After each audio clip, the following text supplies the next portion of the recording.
Court ने verdict दिया तो क्रोर्स लोग अब भी क्यों उसी आदमी को अपना सब कुछ मानते हैं?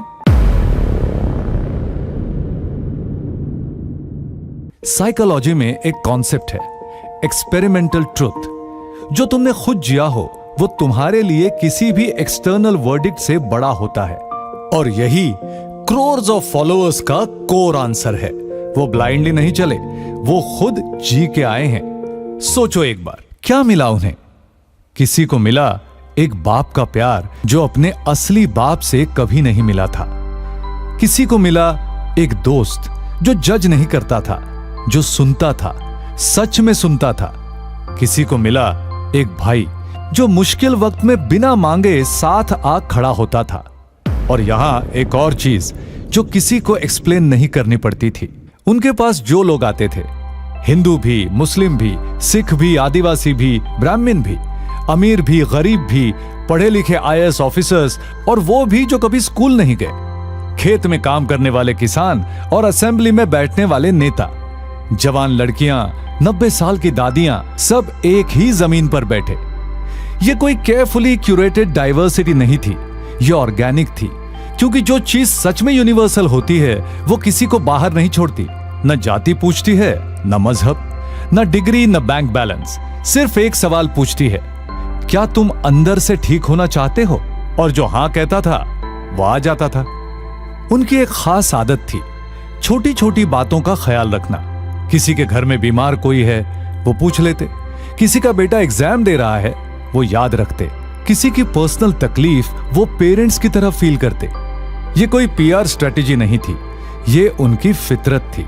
और वो सिर्फ स्पिरिचुअल टीचर नहीं थे, वो फनी थे, ह्यूमरस थे।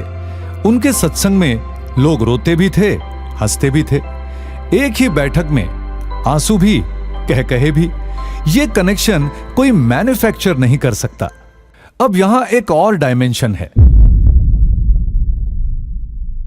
लोगों ने खुद को बदलते देखा। जो आदमी सालों से शराबी था, एक सत्संग के बाद बॉटल छोड़ दी। जो इंसान डिप्रेशन में था, उनके मेडिटेशन प्रोसेसेस से अंदर से खुल गया। जो बच्चा अपने पेरेंट्स से दूर था, वो घर वापस आ गया। उनके ध्यान के तरीके सिर्फ टेक्निक नहीं थे, वो अंदर से उस जगह तक पहुंचते थे जहां कोई थेरेपिस्ट, कोई डॉक्टर, कोई पिल नहीं पहुंच पाता। और जब कोई तुम्हें वहां तक ले जाए, तुम उसे भूल नहीं सकते।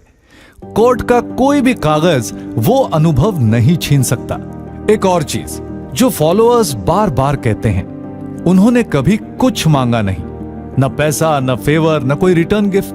ज्ञान दिया फ्री, सेवा की फ्री, स्ट्रेंथ दी मुश्किल वक्त में फ्री। और जब दुनिया में हर रिश्ता किसी न किसी शर्त पर खड़ा हो, एक इंसान जो बिना शर्त के दे रहा हो, उसकी वैल्यू साइकोलॉजी समझती है। वो एंकर बन जाता है, वो आइडेंटिटी बन जाता है, वो घर बन जाता है।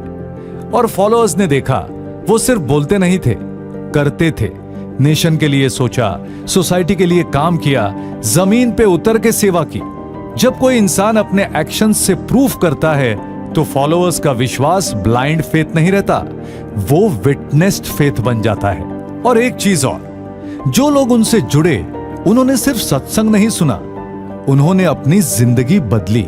नशा छोड़ा, वासना से ऊपर उठे, आयुर्वेद अपनाया, स्वदेशी अपनाया। यह सिर्फ एक रिलीजियस फॉलोइंग नहीं है, ये एक जीता जागता विकल्प है उस दुनिया का जहां हर चीज आपको कमजोर बनाने के लिए बेची जा रही है। मेरे जेब के अंदर कुर्ते में विल्स सिगरेट का पैकेट बाहर दिखाई दे रहा था। तो बापूजी ने कहा कि सिगरेट पीते हो?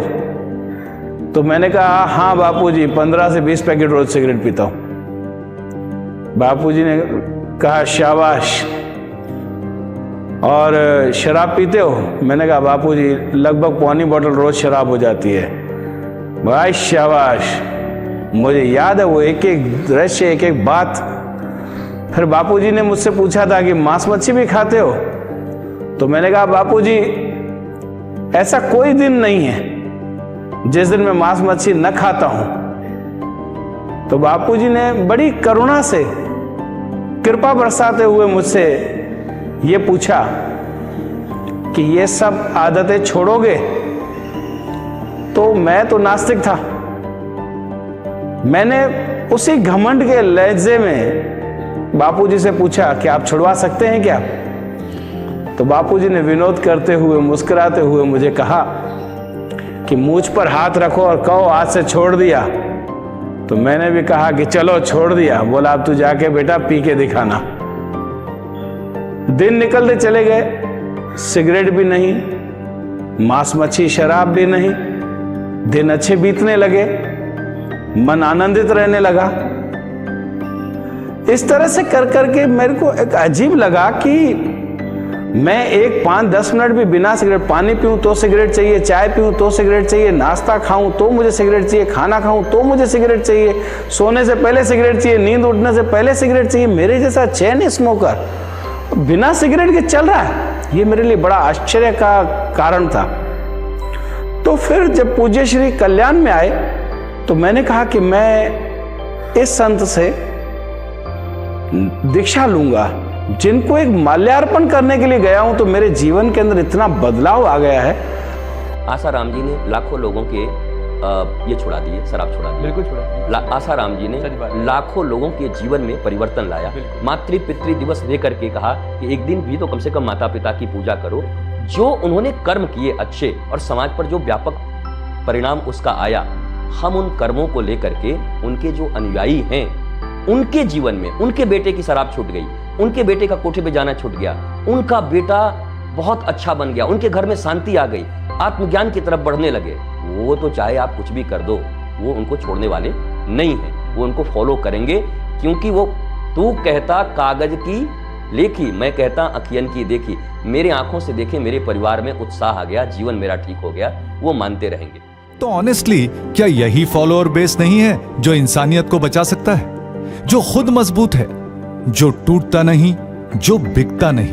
क्योंकि दुनिया को मोर फॉलोअर्स नहीं चाहिए, दुनिया को बेहतर इंसान चाहिए, और वो यहां पहले से मौजूद हैं। तो साइकोलॉजी क्या कहती है? जब किसी ने तुम्हें सालों तक सिर्फ दिया हो, जब तुमने खुद को बदलते देखा हो, जब तुम्हारा दर्द सुना गया हो, जब तुम्हें बिना शर्त के प्यार मिला हो, तो एक कोर्ट का वर्डिक्ट एक डॉक्यूमेंट से ज्यादा नहीं लगता, क्योंकि तुम्हारा अनुभव उस डॉक्यूमेंट से पुराना है और उस डॉक्यूमेंट से ज्यादा पर्सनल भी। ये ब्लाइंडनेस नहीं है, ये ह्यूमन साइकोलॉजी है, और इस साइकोलॉजी को जज करना बहुत आसान है, समझना बहुत मुश्किल। वो क्रोर्स लोग पागल नहीं हैं, वो लोग हैं जिन्होंने कुछ ऐसा जिया जो वर्ड्स में नहीं आता। एक औरा जिसके पास जाके बुराइयां खुद छूटती थीं, एक हंसी जो कहती थी मैं हूं, तुम ठीक हो, एक ज्ञान जो अंदर के उस जगह तक पहुंचता जहां सिर्फ सुकून रहता है, और जब कोई तुम्हें वो सुकून दे चुका हो, तुम उसे वर्डिक्ट से नहीं मापते, दिल से मापते हो। अगर कोर्ट का वर्डिक्ट आ जाए तो फेथ का वर्डिक्ट कौन देता है? शायद वो जो खुद जिया हो।